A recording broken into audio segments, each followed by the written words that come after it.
three financial mistakes I used to make as a one-time failed entrepreneur that cost me my ventures. And I'm sharing this with you because I want you to be able to spot them early in your business and treat them so that you don't have to go out of business. So early this year, I decided to hang my entrepreneurial boots for a while to join the corporate world because I had failed to grow any of my three ventures that I had started. I had a digital marketing agency, I had a medical tourism business, as well as an educational training business. And all of these businesses failed to grow because I kept on repeating the same financial mistakes year on year until after 5 years of doing those businesses, it felt like I was heading nowhere. And it was all because of these mistakes that I wasn't even realizing that this was what was killing my business. So the very first mistake that I used to make was that I used to borrow money based on promised money. So I was always in a situation where I would have clients that would come in and say, okay, we're going to do this deal after evaluation, auditing and everything. They are like, okay, we are going to move forward maybe 2 or 3 days after or a week after. And what will happen is that I'll borrow money based on the promise of these clients. And I want you to know that if you're doing that, you're always going to stay broke and remain in debt.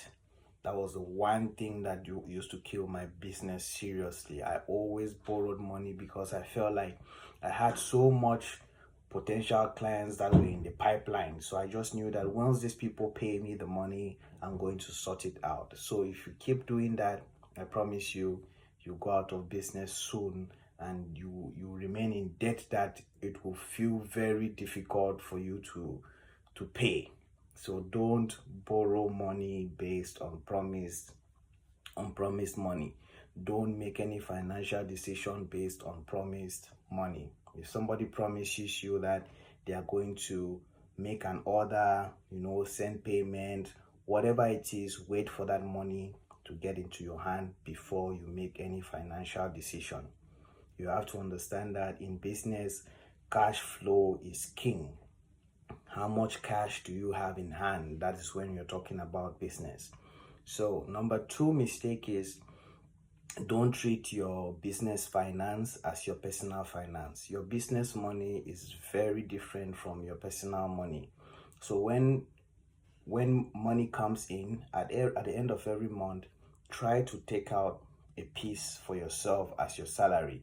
Put a fixed amount that, okay, no matter what comes in this month, I'm going to take this amount as my own salary in the business. Because if you keep treating your business finance as your personal finance, you use business money to spend, to buy your things, to feed yourself, to do your own personal things, I promise you, you are going to go out of business. You are going to regret that decision. So don't do it. The book,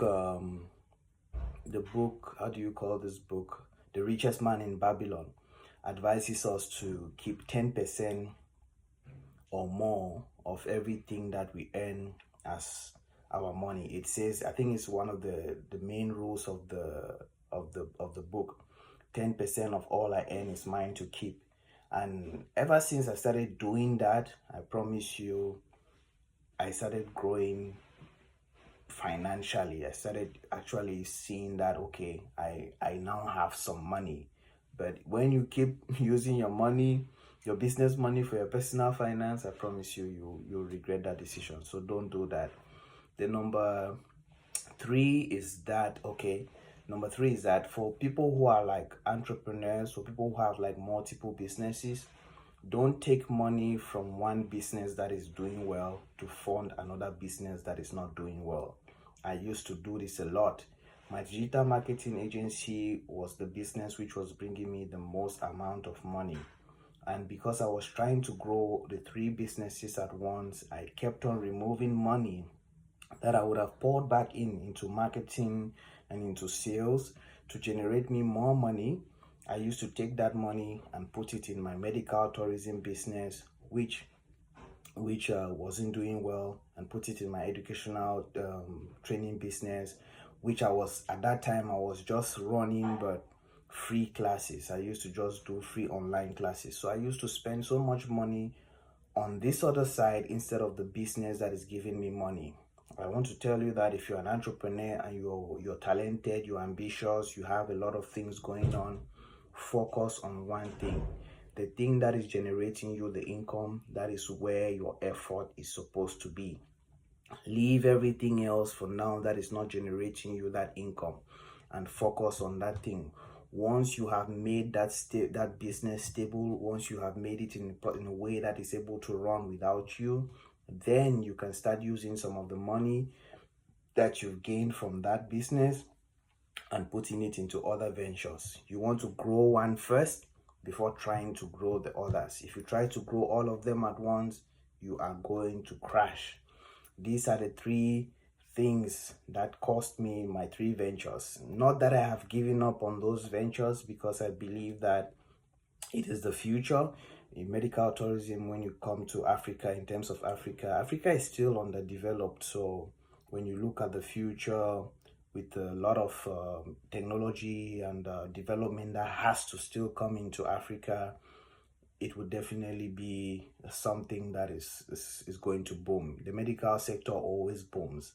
And you look at the educational training, Africa still needs its educational curriculums revised. The things that they teach us back home there is useless. So we are looking at people who can, revise the curriculums and make it to a more career-oriented curriculums in such a way that if a kid gets in school, they can actually start learning something that can be developed into a career path, something that has them to do with skills, something that has to do with skills, building, project-oriented learning.